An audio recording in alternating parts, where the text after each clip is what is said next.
आदौ रामतपोवनादिगमनं हत्वा मृगं काञ्चनं वैदेहीहरणं जटायुमरणं सुग्रीवसम्भाषणं वालीनिर्दलनं समुद्रतरणं लङ्कापुरीदाहनं पश्चाद् रावणकुम्भकर्णहननम् एतद्धि रामायणम्।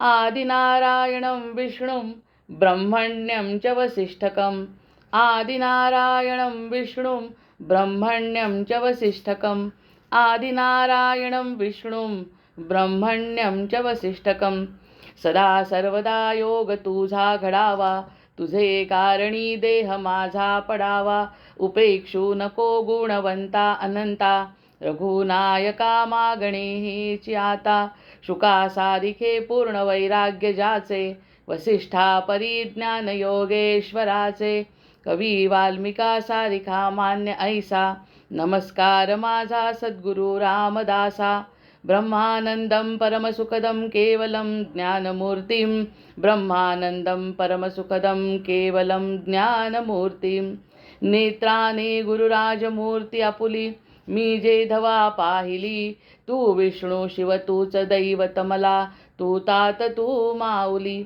झाला भाव मनात या मग करू कोणास पाचारण प्रल्हादा गुरुराजया नित तुम्हा माझे असो वंदन जय जय रघुवीर समर्थ जय जय रघुवीर समर्थ। देखो हमारा यह जो ज्ञान चल रहा है, ज्ञान यज्ञ जो चल रहा है, वो करकटी राक्षसी सुन रही है। और करकटी यानी क्या, ये 21 प्रश्नों के बाद मैं बताऊंगी। करकटी किसको रिप्रेजेंट करती है ये 21 क्वेश्चंस हो जाने के बाद मैं बताने का प्रयास करूंगी, क्योंकि वो अद्वैत का एक सिद्धांत है। अद्वैत का एक जो सिद्धांत है अमरत्व का, असुर और असुरों का, ये सब जो कल्पना है वो सब कल्पना 21 क्वेश्चंस के बाद मैं बताने का प्रयास करूंगी। अभी जो हमारा क्वेश्चन चालू है 8, 9 और 10, प्रत्यक्ष असून असद्रूप काय आहे, अग्नित्वाचा त्याग न करता दाह न करणारा अग्नी कोणता, आणि अग्नी नसलेल्या कोणापासून निरंतर अग्नी उत्पन्न होत असतो। 8, 9 आणि 10 हे जे प्रश्न आहेत त्यावरती आपली चर्चा चालू आहे। तर 8व्या क्वेश्चनमध्ये त्यांनी सांगितलं की प्रत्यक्ष असून असद्रूप काय आहे, तो उसने आंसर दिया है कि कर्मेंद्रिय और ज्ञानेंद्रिय या इसको खाली विषय ग्रहण का सामर्थ्य है। हमें जो लगता था बुद्धि को जो लगता था कि सब कर्मेंद्रियों के कारण होता है, ज्ञानेंद्रियों के कारण होता है, ज्ञानेंद्रियों के कारण ही तो होता है, ये हमारी बुद्धि कहती है कि जो कुछ हमें ज्ञान होता है वो ज्ञानेंद्रियों से होता है, और जो भी कुछ हम देखते हैं सुनते हैं तो वो सब हमें कर्मेंद्रियों के द्वारा होता है। तो ये जो हमारी बुद्धि का सोचना था, हमारा खुद का सोचना था, क्योंकि हम हमारी बुद्धि को हम समझते हैं। ये जो बात है, ये बात को थोड़ा सा समझना चाहिए कि हमारी बुद्धि यानी मैं हूँ, मेरा मन यानी मैं हूँ, मेरा देह यानी मैं हूँ, मेरी आंखें में यानी मैं हूँ, मेरे कान यानी मैं हूँ। इसका ही उत्तर वेदांत में मिलता है, नेति नेति, यह कुछ भी मैं नहीं हूँ। ये बुद्धि को होने वाली तकलीफ है। सबसे ज़्यादा बुद्धि को तकलीफ कब होती है, जब ये नहीं हूँ मैं, और मैं वो ही मान बैठी हूँ। जब से जन्म हुआ है वैसे मेरा नाम, मेरा देह, मेरा कुटुंब, मेरा समाज, मेरा राष्ट्र, ये मेरी बुद्धि बताती है कि ये सब तेरा है, और ये सब तेरा है यानी तेरे हाथ में है। इसमें बदल प्रयत्न से आप कर सकते हो। ये जो बात हमारी बुद्धि ने बता दी, उसके अमल करते करते इतनी बात पक्की हो गई कि कर्मेंद्रिय और ज्ञानेंद्रिय की वो हमें समझने लगे कि हम वही है। लेकिन इस बात में 8वें क्वेश्चन में वो बता रहे वो खाली सब विषय ग्रहण के अवयव है। ऐसा अगर बोला तो हमें कितना दुख हुआ। यानी आँखों से देखते हैं लेकिन आँखों को कुछ भी उसके समाधान नहीं है, आँखों को समाधान नहीं है। आम खाते हैं तो आम के पेड़ के नीचे हम बैठे हैं, हमारे आँख ने देखा, ये तो सबसे बड़ा अद्वैत का सिद्धांत है। आम को देखा और आम को देखने के बाद खाने की इच्छा हुई तो आँखों ने देखा, पैर चलने लगे, पैर चलने लगे, पैर उस झाड़ तक पहुँचे। फिर हाथ ने डंडा उठाया और हाथ ने पेड़ को आम को काटा। हाथ ने लिया, मुंह ने खाया, मुंह ने खाने के बाद पेट ने पचाया। ये सब किया तो एकदम से खाने से जो आनंद हुआ पेट का ये हो गया। उसके बाद माली आया, माली ने देखा ये आम खा रहा है, तो उसने एक डंडा उठाया और हमारे पीठ पर मारा। पीठ ने भी वो सह लिया, और पीठ में मारने के बाद वो थोड़ा देर से हम देखेंगे उसमें जो परिवर्तन होता है, तब कहीं अद्वैत का सिद्धांत आता है सामने। जब पीठ पर मारा तो पानी हमारे आंखों से आया, यानी परिणाम उसने खुद भोगा। आंखों ने देखा और गलती जो हुई वो आंखों से हुई, और पानी भी आंखों से आया। ये हमारी जो साइकिल है, ये हमारी साइकिल हमें लगता है पूर्ण साइकिल है कि करेगा वो भरेगा। ये कि लेकिन ये सब किया, आंखों ने देखा, हाथ का दोष नहीं था, पैर का दोष नहीं था, मैं तो कहती हूँ आंखों का भी दोष नहीं था। उसके बाद खाने का भी दोष नहीं था, मुंह का भी दोष नहीं था, पेट का भी दोष नहीं था, पीठ का तो नहीं था, किसी का दोष नहीं था, लेकिन सब ने भोगा। और भोगने के बाद ये जो आनंद, सुख और दुख, देखने का सुख, खाने का सुख, ये सब हमें आंखों को नहीं मिला। आंखों को रोने से भी नहीं मिला और आंखों को देखने से भी नहीं मिला। हमें लगा था कि आंखों को ही सुख मिलता है। तो ये बताती है 8वें क्वेश्चन में कि कर्मेंद्रिय और ज्ञानेंद्रिय ये केवल विषय ग्रहण के अवयव है। तो जो पानी आया मुंह आंखों से और आंखों ने ही देखा, ये सब होने के बाद भी आंखों ने सुख भी देखा, आंखों ने दुख भी देखा, लेकिन वो उसका ग्रहण करता है ही नहीं आंख, क्योंकि आंख तो निकल गया और भोग रहा है मन। मन ही आनंद ले रहा है और मन ही दुख भोग रहा है। ये बात तो पक्की हो गई। और उसके बाद तो ये बोल रहे कर्मेंद्रिय और ज्ञानेंद्रिय दोनों भी, मन भी मैं नहीं हूँ, क्योंकि मन को भोगना है ऐसा सोचना, इसलिए वो मन भोगता है। अगर मन ने सोचा ही नहीं कि इसमें मुझे आनंद, मुझे आम खाना ही नहीं, तो भी मन को कोई परिणाम नहीं होने वाला। ये जो भोगने वाला जीव है वो अलग ही है अभी, और ये भी नेति नेति के अंतिम पड़ाव पे हमें अभी। हाथ नहीं, पैर नहीं, आंखें नहीं, ये मेरी बुद्धि नहीं, मेरा मन भी मैं नहीं हूँ। ये सब भोगने वाला आत्मा है। ये आत्मा तक हम अगर जाएंगे तो आत्मा ये करवा ले रहा है सबकी तरफ से। आप देखो, आप खाओ, आप भोगो, आप पीठ को मार खाना है, पैर को चलते चलते जाने के बाद भी मार ही खाना है, ये सब बातें अब वो करो, ऐसे वो बोलता है। आत्मा को कोई मार भी नहीं सकता, आत्मा को कोई दुख भी नहीं दे सकता, आत्मा को कोई सुखी भी नहीं कर सकता। वो वैसा है वैसा ही है, लेकिन ये सब देखने वाला वो है। मन कैसा दुखी हो रहा है, मन कैसा आनंदी हो रहा है, ये सब देखने वाला आत्मा है। तो यानी आत्मा अलग है और बाकी सब एक है। ये जो ग्रुप है वो एक है, और ये एक ग्रुप यानी प्रकृति और आत्मा यानी पुरुष। और वो पुरुष हमारे अंदर है, जो ब्रह्मांडों को चलाता है, वो अपने बाहर पे स्थित है, यानी वो ही हमारे अंदर है, खाली अंश स्वरूप से है, और वो देखने वाला है। जय जय रघुवीर समर्थ। यानी इतना सब कुछ हमने जाना कि हमारे कर्मेंद्रिय, हमारे ज्ञानेंद्रिय सब सब सब कुछ भी नहीं करते। बोला तो करते हैं, नहीं तो कर नहीं सकते, और करने के बाद भी भोग नहीं सकते। हमारे अगर मन में कुछ भी नहीं है, हमारे मन में कुछ नहीं है और आग देख रही है, तो क्या आनंद मिलेगा। गुलाब का फूल सामने है और सामने देखने की इच्छा ही नहीं है, क्योंकि इतनी तकलीफ है शरीर को, मन को। तो हम गुलाब का फूल आने के बाद भी, खाने का पदार्थ गुलाब जाम आने के बाद भी, देखने के बाद भी उसका आनंद नहीं ले सकते, क्योंकि देखने वाला जो आत्मा है उसको मालूम है कि मन दुखी है। यानी मन अगर सुखी होगा तो सुख भोगेगा, मन अगर दुखी होगा तो दुख भोगेगा। लेकिन ये सुख और दुख भोगने वाला जो है वो आत्मा अलग ही है। जय जय रघुवीर समर्थ। क्योंकि वो जो देखता है, जैसे ज्ञान मिल गया, मुझे बहुत ज्ञान मिल गया, ये समझना ये ज्ञान है। लेकिन मुझे ये जो है ना कुछ भी समझ में नहीं आ रहा, ये भी अगर सोचा तो वो ज्ञान ही है। यानी ज्ञान का परिणाम समझने न समझने में नहीं है, क्योंकि ज्ञान लेने वाला अलग ही कोई तो भी है। आतापर्यंत जे वाटत होतं त्याला सगळ्यात मोठा तडा बसलाय बुद्धीला। उच्चिष्टम शवकर्पटम, हमने वो श्लोक देखा है। उच्चिष्टम शवकर्पटम, शव निर्माल्यम, शवकर्पटम, ये सब बातें हमने देखी है कि ये सब वो श्लोक में जो देखा है वो श्लोक में फिर से डालती हूँ तो बुद्धि को बहुत तकलीफ होती है। इतनी तकलीफ होती है कि जो हमें अच्छा समझते हैं वो सच में अच्छा नहीं है, और जो अच्छा नहीं है ऐसा समझते हैं वो अच्छा है। ये भोगने वाला और ये बताने वाला आत्मा एक है।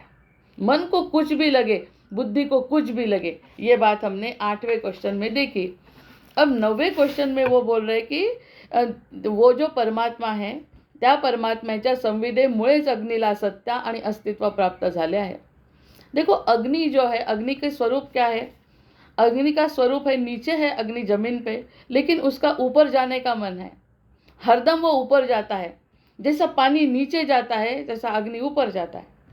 पानी नीचे जाता है इसका मतलब भी पूरा नीचे नहीं जाता है। वो पानी नीचे जाने के बाद समुद्र में मिलता है, और समुद्र से मिलने के बाद उसकी भाप बन के वो फिर से ऊपर जाता है, ऊपर से नीचे आता है, तब वो पूर्ण होता है।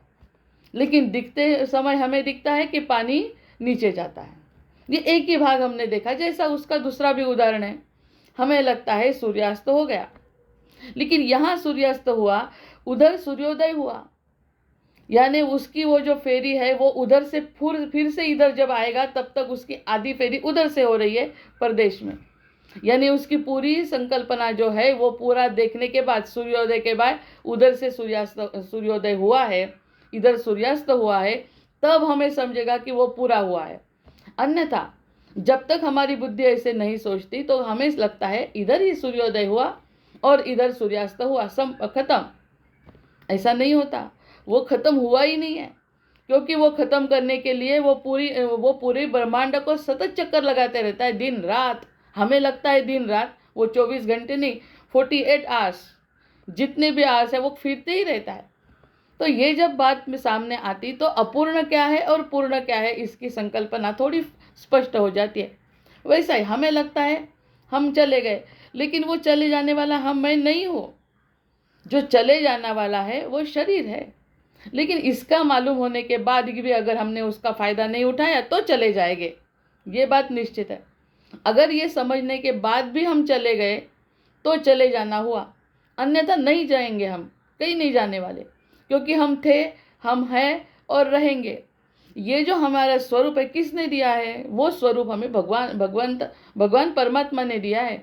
और ये जो शरीर है वो पंच महाभूतों से बना है, जिसमें बुद्धि तक चले जाते हैं। मन बुद्धि चित्त नहीं आता उसमें, खाली चित्त हृदय में आता है, और अहंकार भी बुद्धि में ही आता है। ये नहीं, 3 बात चित्त छोड़ के सब बातें हमें यहाँ ही मिलती है, यहाँ से ही प्राप्त होती है। तो यहाँ से प्राप्त होने वाली वस्तु यहाँ ही रख दो, यहाँ से प्राप्त होने वाली वस्तु यहाँ रख दो, और जहाँ से हम आए हैं वहाँ चले जाओ।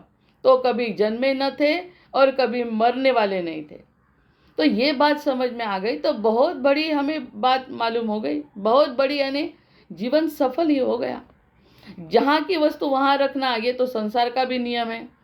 जहाँ की वस्तु हम तोड़ेंगे और दूसरी तरह लगाएंगे तो नहीं लगती अच्छे से। तो जहाँ है वहाँ रखेंगे और जहाँ पे थे वहाँ पे चले जाएंगे। ये नियम हमारा अगर सामने आ गया तो परमात्म्याच्या संविदेमुळे अग्नि को सत्ता प्राप्त होती है। वो जो सत्ता है ऊपर जाने की, वो उसको अग्नि से प्राप्त होती। अग्नि का उदाहरण क्यों दिया है?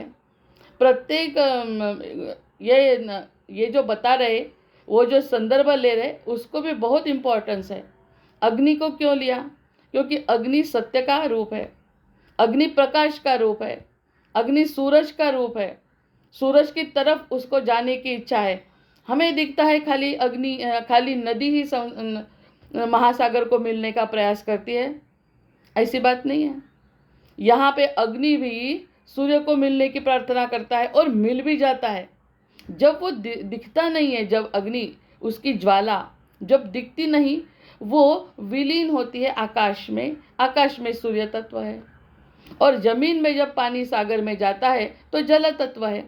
जल तत्व में, अग्नि तत्व में, हम तो दो का मिश्रण है। फिर पंच महाभूतों का भी है और आत्मा का भी है।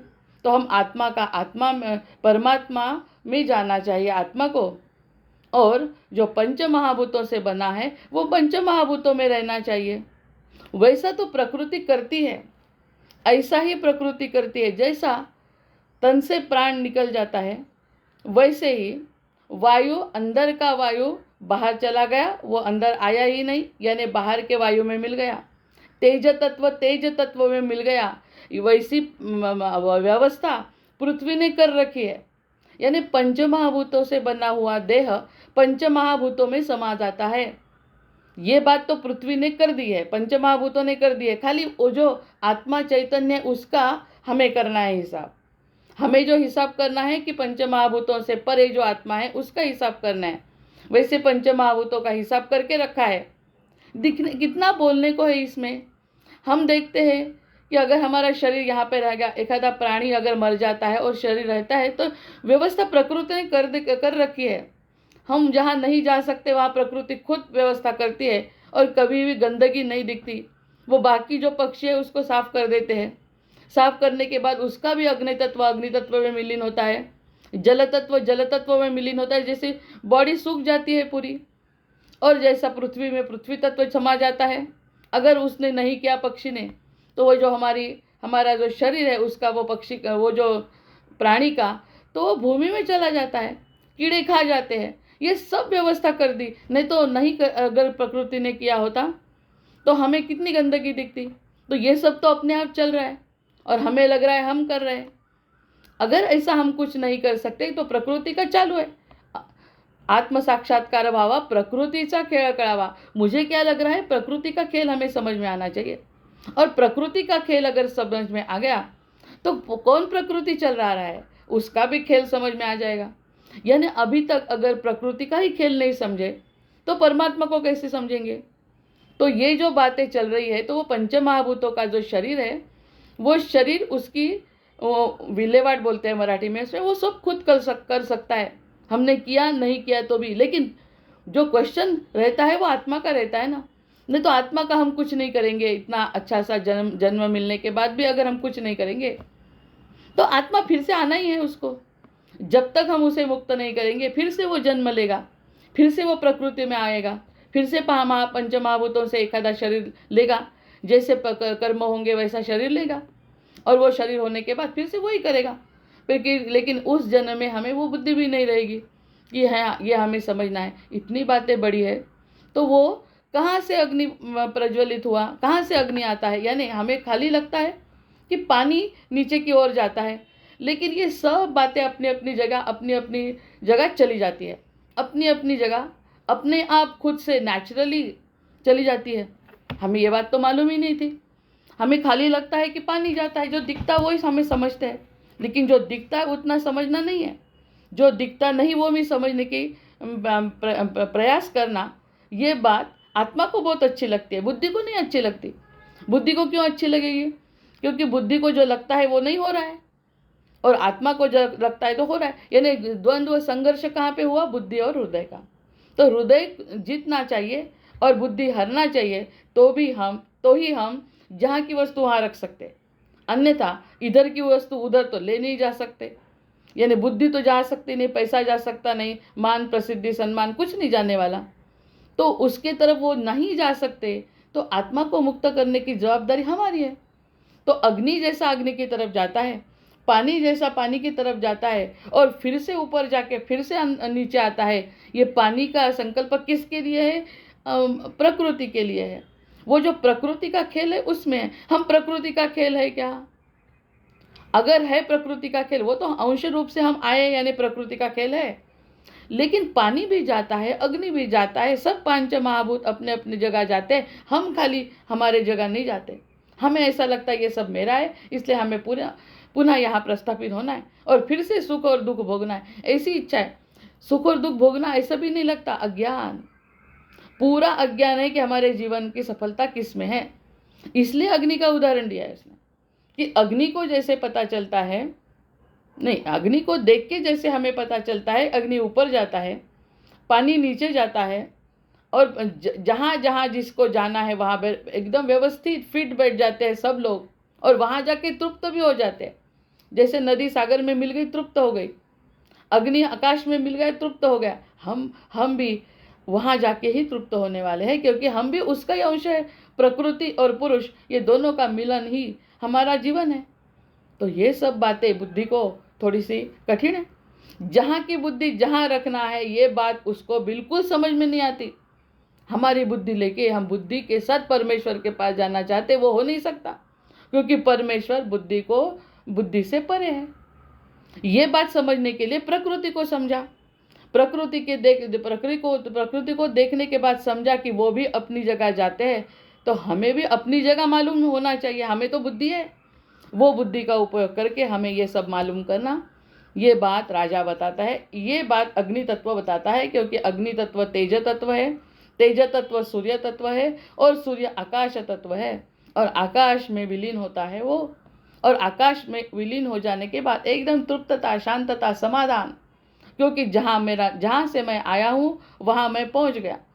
नदी बोलती है जहाँ से मैं आई थी वहाँ मैं पहुँच गई, क्योंकि मेरा जो बूंद है वो बूंद बूंद बूंद समुद्र को जाने के लिए इच्छित है, और जब मैं समुद्र में जाऊंगी तभी मेरी मुक्ति होगी, अन्यथा मैं परोपकार करते करते फिर से दूसरे नदी के जन्म में आऊंगी। लेकिन जब मिल जाऊंगी तो उसकी भाप बन के उधर फिर से आऊंगी। ये सब मुझे मालूम है, उसको भी मालूम है, लेकिन हमें मालूम नहीं है। ये सब देखने की दृष्टि, ये सच में ये आंखें देख सकती है ये सब बातें। अगर गुरु की दूरबीन नहीं लगी, जैसा ग्रह देखने के लिए एखादा शास्त्रज्ञ आता है और एकदम से ठीक से दूरबीन लगा के बताते यहाँ देखो यहाँ गुरु है, यहाँ देखो यहाँ शुक्र है, और शुक्र के बाद अरुंधति है, ऐसे जब वो बताता है तो अपने आंखों को वही दिखता है। वैसे हमारे आंखों को क्या दिखता था अभी तक? ये नदी, हाँ नदी जाती है, ऐसे कुछ नहीं, ऐसे कुछ ध्यान में ही नहीं आता था क्या होता है इस प्रकृति में। प्रकृति हमें बताती है कि हमारा एम ऑफ लाइफ क्या है, लेकिन हम नहीं देख सकते, क्योंकि हमारी आंखें गुरु की आंखें नहीं है। तो ये आंखों का परिणाम अभी क्या हुआ? ये आंखों से सत्य प्रदर्शित हुआ जो अग्नि बताना चाहता है। और जब जो कुछ भी क्रिया हम करते हैं ना, वो सब अग्नि साक्ष्य करते हैं। अग्नि के साक्ष्य से हम सब कुछ क्रियाएं करते हैं तो सत्य माना जाता है। जैसे हाथ, भगवद गीता पर हाथ रखने के बाद सत्य माना जाता है, वैसा ही अग्नि साक्ष्य कुछ किया तो वो सब सत्य है। अग्नि के प्रकाश में हम जो कुछ करते हैं, बोलते हैं और वचन देते हैं, वो सत्य वचन रहता है। तो अग्नि भी ऊपर जाता है, इसीलिए वो हमारा जो संकल्प है वो ऊपर लेके जाता है, लेकिन हम वो संकल्प समझते ही नहीं है। तो ये बात बहुत बड़ी बात राजा आदित्य बता रहा है। और जिसका क्वेश्चन इतना था कर्कटी का, 8 और 9 और 10 क्वेश्चन में पूछा था, अग्नित्वाचा त्याग न करता दाह न करणारा अग्नी कोणता, आणि 10वा अग्नी नसलेल्या कोणापासून निरंतर अग्नी उत्पन्न होत असतो। 9 आणि 10चा एकत्र अर्थ आहे। 9व्याचा अर्थ तर आपण आधी बघितला की प्रत्यक्ष असून असद्रूप काय आहे, तर कर्मेंद्रिय आणि ज्ञानेंद्रियाबद्दल सुरुवातीचं जे आपण विवेचन केलं ते, आणि आता ते म्हणतात अग्नी। परंतु परमात्मा अग्नीला आणि सर्व वस्तूंनाही व्यापून असल्यामुळे ये जो एक एक लाइन पे हम तो एक एक आधा घंटा बोल सकते, इतनी बड़ी लाइन दे रही वो, यानी पोथी के जैसे उसके शब्द है सब। ये तो ओरिजिनल है भी नहीं, ये तो हम भाषांतर सुन रहे, ओरिजिनल क्या होगा? ये सब बातें सुनने के बाद तो हम एकदम शांत हो जाते हैं। परमात्मा अग्निला देखो, हम जो साक्ष्य बता रहे अग्नि की ज्वाला, वो ऊपर ऊपर ऊपर जाके आकाश तत्व में विलीन हो जाती है, लेकिन वो आकाश तत्व भी खत्म होने के बाद परमात्मा है। परमात्मा जो है, ऐसे समझो परमात्मा अलग है और उसने पूरी ब्रह्मांड की रचना की, तो ब्रह्मांड तक आकाश है ऐसा समझा, तो फिर से आकाश तत्व तक ये अग्नि गया। इसको भी समझने वाला, इसको भी लेने वाला परमात्मा अलग है। या सर्व वस्तूंना व्यापून परमात्मा असल्यामुळे, सर्वच द्रव्य त्या परमात्म्यामध्ये असल्यामुळे, सगळे द्रव्य त्या परमात्म्यामध्ये असल्यामुळे स्वतःचे अग्नित्व ठेवूनही तो कोणाला जाळीत नाही। जो अग्नि के स्वरूप में है वो परमात्मा का स्वरूप है। परमात्मा तक जो जाएगा वो बताते हैं अग्नित्व ठेव नहीं तो सब उसके पास है। अग्नि है, जल है, वायु है, सब कुछ उसके पास है, उससे अलग वो है, तब भी वो किसी को जलाता नहीं, क्योंकि उसकी प्रजा है ना सब। ये सब उसने खुद ने अगर माना कि अब हम ज्वालामुखी का उद्रेक करेंगे तो नहीं कर सकता क्या? हम पृथ्वी को हिला देंगे, नहीं कर सकता क्या? एक दिन सूर्य को नहीं बताएंगे नहीं जाना है, नहीं कर सकता क्या? वो सब कुछ कर सकता है। एक सेकंड भी सूरज इधर उधर नहीं जाता। समुद्र इतना बड़ा है कि जो पूरा पृथ्वी को निगल जा सकता है, लेकिन समुद्र को मर्यादा में रखा है, उसको बताया है। अमर्याद हुआ तो देख, अमर्याद नहीं होना। कितना भी हमारे पुरुष ने यानी हमारे प्रकृति के जीव ने जितना भी अत्याचार किया वो सहन करना है। पृथ्वी को भी बताया सहन करना है, पानी को बताया, आग को बताया, सूरज को बताया, जो कुछ पंचमहाभूत है जो हमें उद्ध्वस्त कर सकते हैं, सबको मर्यादा में रखा है। हमें तो ये भी नहीं मालूम उसको मर्यादा में रखा है। एक बार भूकंप आ गया तो हम बताते कैसा भगवान है। भगवान किसी की नहीं सुनता और भगवान को दोष देते हैं, कितना बड़ा भूकंप लाया। वैसे तो भूकंप लाने में भी हम ही कारणीभूत है, वो तो बात छोड़ दो, लेकिन इतना दोष देते वो बताता है मैं कुछ नहीं करता। अगर मैं ज़्यादा करना चाहता था तो मैं एक सेकंड में भी आपको सबको समाप्त कर सकता। हम पृथ्वी पर खड़े, जहाँ हम खड़े वहीं धस गई पृथ्वी, तो क्या करेंगे हम? कुछ नहीं कर सकते। तो इतना होने के बाद वो नहीं करता। जय जय रघुवीर सब कुछ करने के बाद भी हम नहीं करते।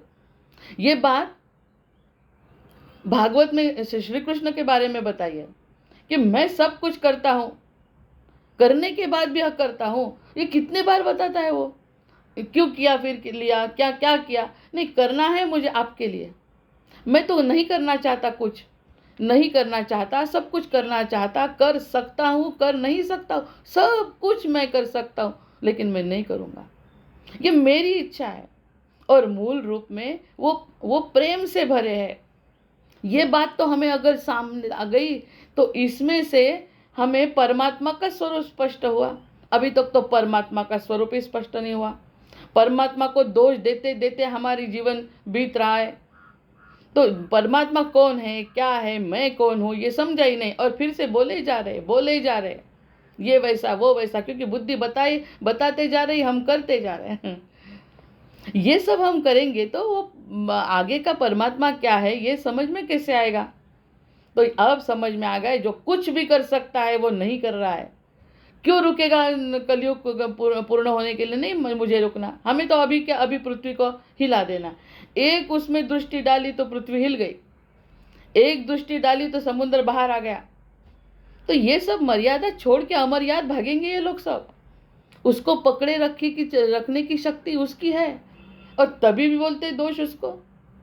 अभी तो पराभव संवत्सर में बहुत बहुत बहुत चर्चा होगी इसके ऊपर। ये जो संवत्सर शुरू हो रहा है, ये सब संवत्सर के शुरुआती से, यानी पहले दिन से, यानी अभी गुड़ी पाड़वा से ये सब दिखने लगने वाला है कि जो नहीं किया था अब तक, तो देखो तब तक तो दोष दिया, अब करने लगा तो क्या करोगे? लेकिन वो ज़्यादा करता नहीं, जितना कर्मों का हिसाब करना है उतना ही करता है। तो फिर वो जलाता नहीं वो। और वैसे तो दिखता है तो हमारा शरीर जल रहा है।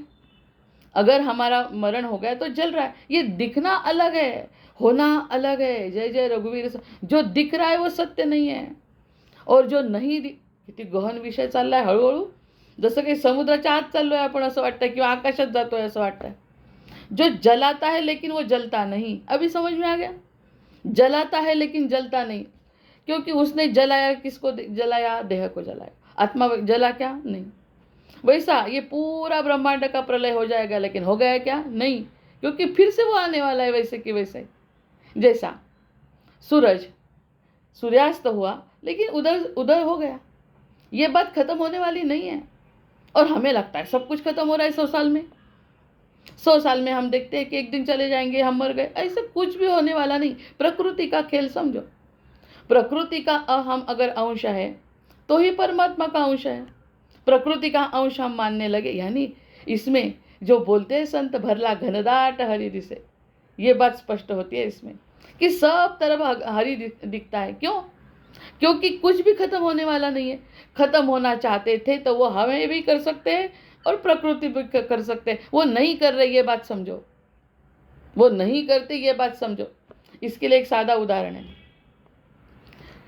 एक दिन एक्सीडेंट हो गया पैर का। पैर का एक्सीडेंट होने के बाद पैर की कीमत मालूम होती। अरे कितना अच्छे से काम करता था पैर। पैर की जगह कितने अच्छे हम चल सकते थे, हम उठ सकते थे, हम सब कुछ अपने हाथ से कर। अभी तो हमें उठना भी नहीं होता। यानी कब समझ में आ गया? जब हमारा पैर टूट गया। यानी जब है उसकी कीमत नहीं है। जो नहीं है, जब नहीं होता तब उसका अभाव हमें मालूम होता है। अरे पैर बहुत महत्व का है। वैसे परमात्मा है तो नहीं समझ में आता, लेकिन अगर अभाव हुआ तो फिर परमात्मा समझेगा। लेकिन वो अभाव करता नहीं है। और आप बोलेंगे करता नहीं, कैसे करता नहीं? कितने लोगों को मार रहा है, कब कहाँ भूकंप हो रहा है, लेकिन तो भी एक डिसिप्लिन है कि नहीं? तो भी एक डिसिप्लिन है। कितना भी कन्फ्यूजन बाहर है, लेकिन तभी भी एक नियति का, प्रकृति का चक्र ठीक से चल रहा है। यानी सब ऋतु आ रहे हैं, सूरज आ रहा है, पानी मिल रहा है, समुंदर है। ये एक जो साधु थे, वो साधु ने उस दिन बोला, जब तक गंगा मैया में पानी है, जब तक सूरज दिख रहा है, अब समझो भगवान हम पर कृपा कर रहा है। वरना ये सब चला जाएगा तब समझेगा कि हमें घर में पानी कैसे मिलता था। ये सब बातें उसमें अब हमारे चिंतन का विषय हो गई। ज़्यादा हम इस पर चर्चा नहीं करेंगे क्योंकि वो प्रकृति की चर्चा है। लेकिन प्रकृति का जो खेल है, वो खेल अगर समझ में आ गया तो वो खुद का अग्नित्व सिद्ध करना कैसे होता है? अग्नित्व सिद्ध करने के बाद अग्नि में जब मिल जाता है, यानी तेज तत्व में मिल जाता है, तो ये सब वो कर सकता है। वो ही प्रकाशक है, वो ही सत्य का दाता है। वो अग्नि के सामने अगर हमें ये बात समझ में आ गई तो ये बात एकदम त्रिकालाबाधित सत्य है। त्या स्वयं प्रकाश अत्यंत भास्वर आणि प्रकाशाहून निर्मळ अशा परमात्मा चैतन्य रूपी दैदीप्यमान तेजापासून, कितने वर्ड्स उसने यूज किए। भगवान आ गया सामने तो एकदम से शब्दों का प्रयोग कितना बढ़ गया।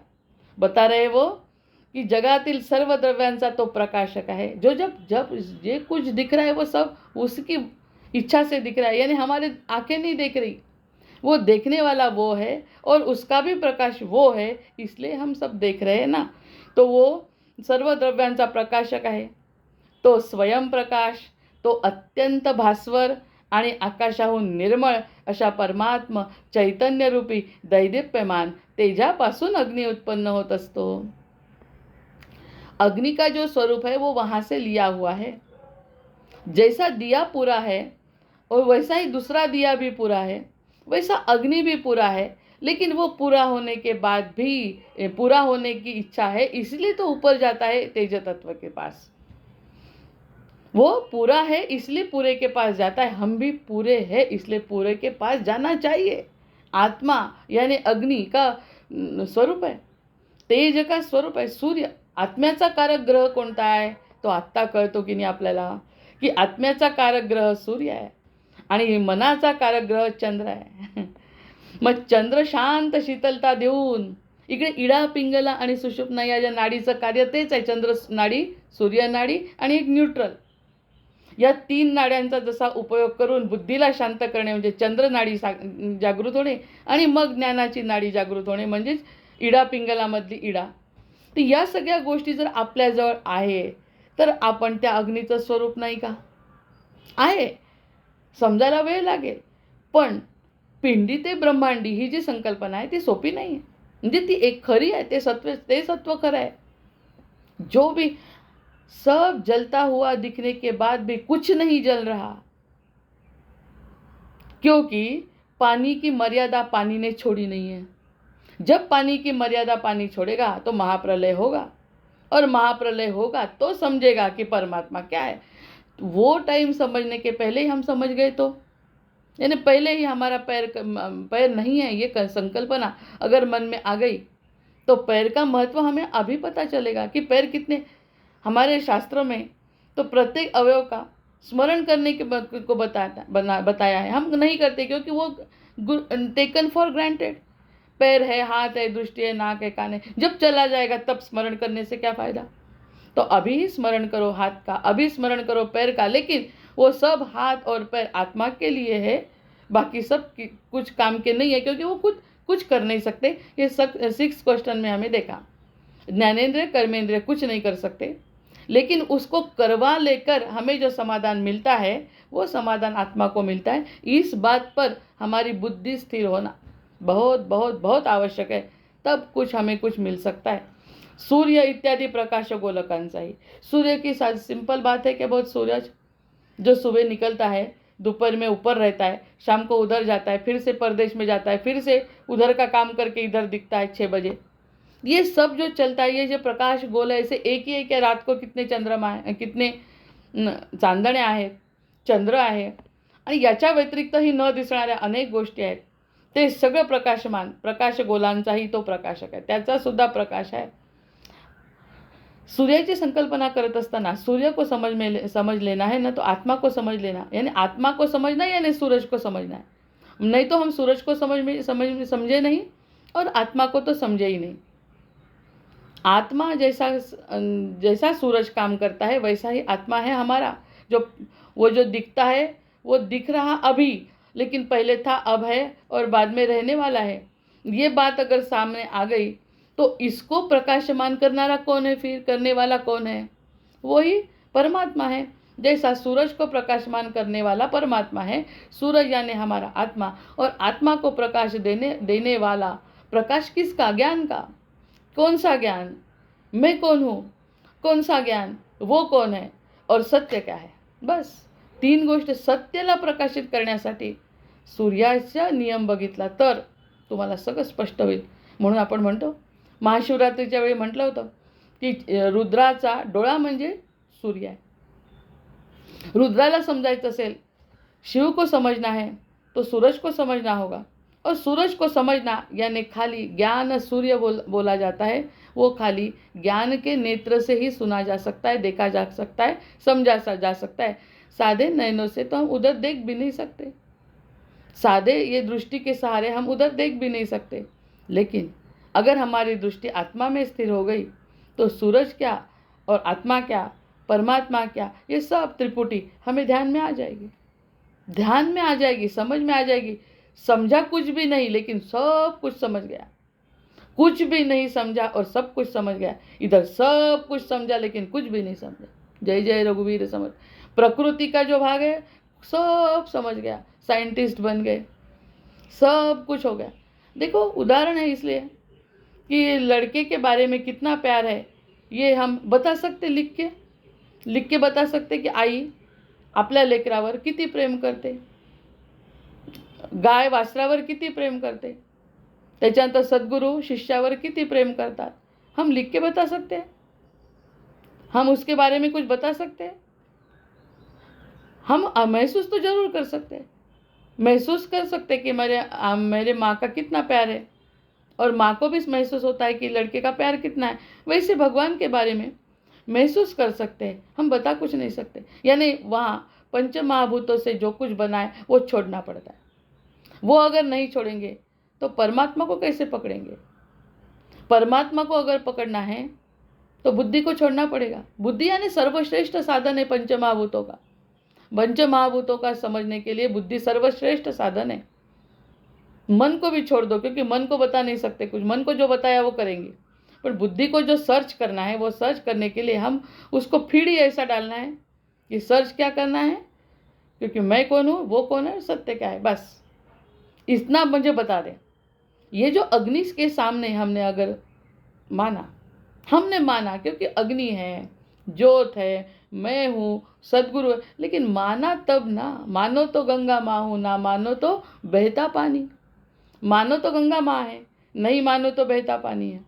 तो अग्नि साक्ष्य क्या है, सूरज क्या है, ये समझना तो थोड़ा मुश्किल है। लेकिन खाली सूरज नाही, सूर्य इत्यादी प्रकाश गोल, जे प्रकाशाचे गोल आहे त्यामध्ये आपले सद्गुरू सुद्धा येतात बरं।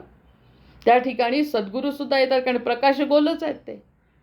जे प्रकाश देतात ते सगळे प्रकाश गोल आहेत। मग त्या सगळ्या प्रकाश गोलांना अजूनही देहात असो किंवा नसो प्रकाश मिळतोय की नाही?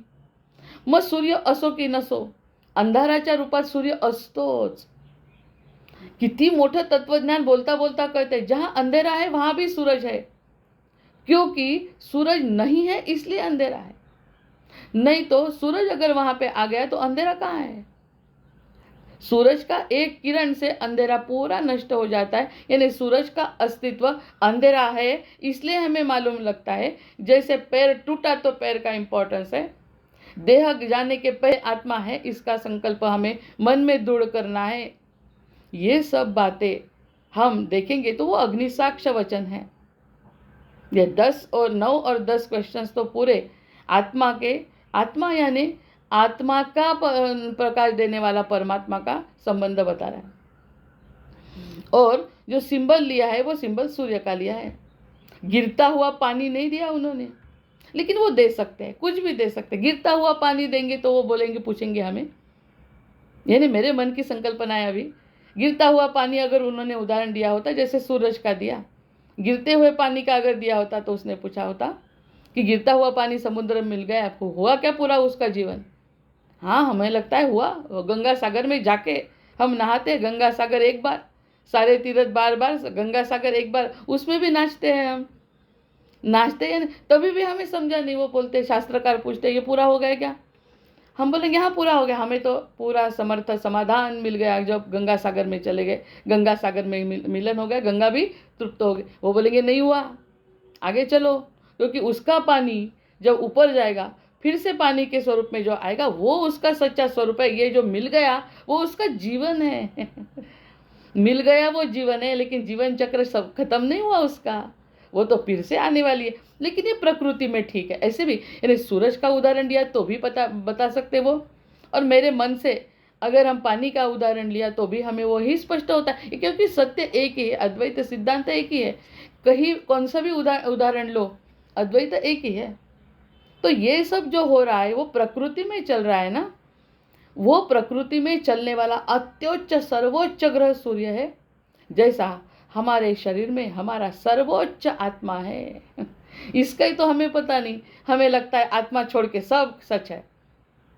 आत्मा सच्चा है, बाकी सब झूठ है. सूरज भी जो देता है उसका भी प्रकाशक परमात्मा है. तो सूरज के जैसा आत्मा का वो प्रकाश सूरज है. सूरज का प्रकाश, आत्मा का प्रकाश सूरज, और सूरज का प्रकाश परमात्मा. यानी हमारा संबंध किससे है? परमात्मा से. प्रकृति ने व्यवस्था कर दी, जैसी जगह जहाँ जाना है वो छोड़ देती है, भेज देती है, पूछती भी नहीं. हमें मालूम है ऐच्छिक अनैच्छिक क्रिया, अनैच्छिक क्रिया जो हम करते हैं वो अनैच्छिक क्रिया हम दिन भर तो करते ही रहते हैं. हमें जब मालूम नहीं रहता वो भी काम है हम करते, दिन में भी करते हैं, सोते टाइम भी करते हैं. अनैच्छिक है वो, मालूम नहीं, कल चलती रहती है.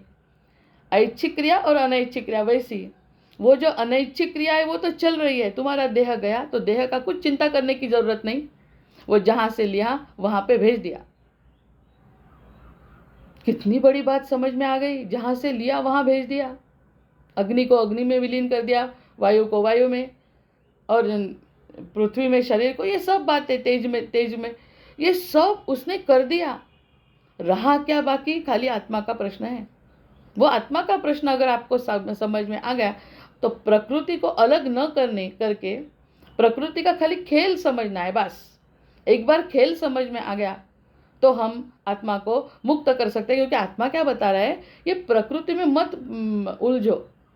प्रकृति तुम्हारा स्वभाव नहीं है. नेति नेति, ये तुम नहीं हो, मैं हूँ. जो हूँ तो मैं हूँ. मेरे तरफ ध्यान दो. एक बार उसके तरफ ध्यान गया कि प्रकृति का करो या न करो, वो अपने आप खुश हो जाता है, क्योंकि वो साक्षी है.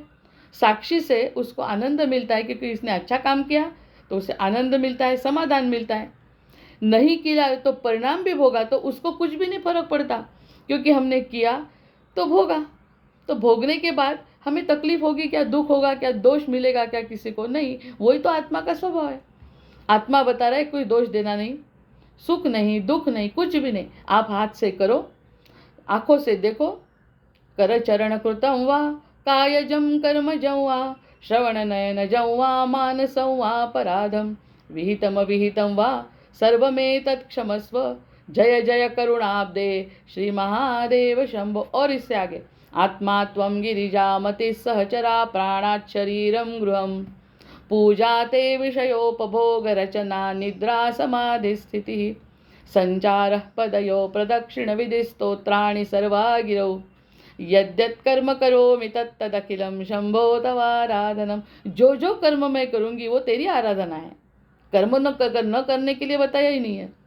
जो जो कर्म मैं करूंगी वो तेरी आराधना है, ये समझकर अगर मैंने कर्म किया तो आचार्य बोल रहे हैं, आचार्य ज्ञान सूर्य ही है, सूरज ज्ञान सूर्य वो, तेज का प्रकाश वो, और वो जो तेज का प्रकाश है उनका सुनने के बाद आत्मा तृप्त हो जाता है। ये भी छोटा सा भी आत्मा छोटा बड़ा नहीं होता, सबका आत्मा एक ही है।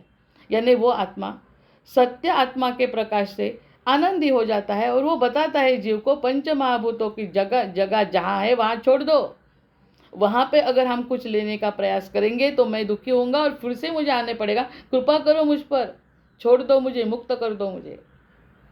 क्योंकि आपके सामने इतने उदाहरण मैंने रखे, वो उदाहरणों से भी स्पष्ट नहीं हुआ। बड़ा करो, थोड़ी सी बुद्धि को बढ़ाओ, विशाल बुद्धि, आपकी बुद्धि विशाल करो, इसीलिए आपका जन्म है। ऐसा बताने के बाद सूरज, पानी, प्रकृति, परमात्मा और उसके बाद आने वाला हमारा आत्मा, ये सच है।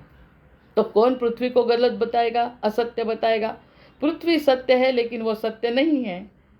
आत्मा सत्य है, सत्य है, सत्य है। परमात्मा सत्य है, सत्य है, सत्य है। इस बात पर अगर बुद्धि हमारी स्थिर हो गई तो फिर प्रकृति का खेल हमें ध्यान में आ जाएगा। इत्यादी प्रकाश गोलांचाही तो प्रकाशक चिद्रूप असल्यामुळे महाकल्पांत काळीच्या मेघवृष्टींनीही तो नष्ट होत नाही। परमात्मा कैसे नष्ट होगा?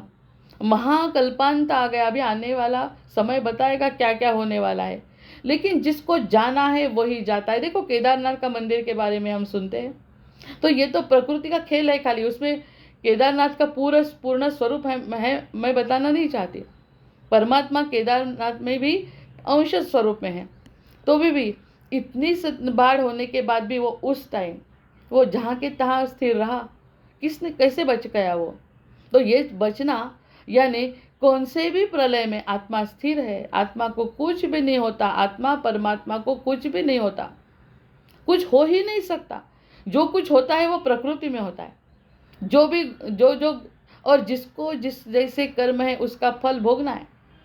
तो हमारा मंदिर अगर जैसा का वैसा रह गया, अभी भी आने वाला काल बताने वाला है कि कौन सच्चा है और कौन झूठा है। सच्चे का धर्म स्थापना होने वाली है, सच्चे की। तो ये जब त्रिकालाबाधित सत्य है, वो सत्य को मानना किसकी जवाबदारी है फिर? हम ही, यानी मेरी किसी और के लिए है नहीं, किसी और का फायदा है, उसका कल्याण करना है, उसका परोपकार, ऐसे ये तो बात प्रकृति की है। लेकिन मैं खुद अगर आनंदी हूँ तो आनंद दे सकूंगी ना, यानी वो मेरा खुद का स्वार्थ है। स्वार्थ के लिए भी हम नहीं जिएंगे।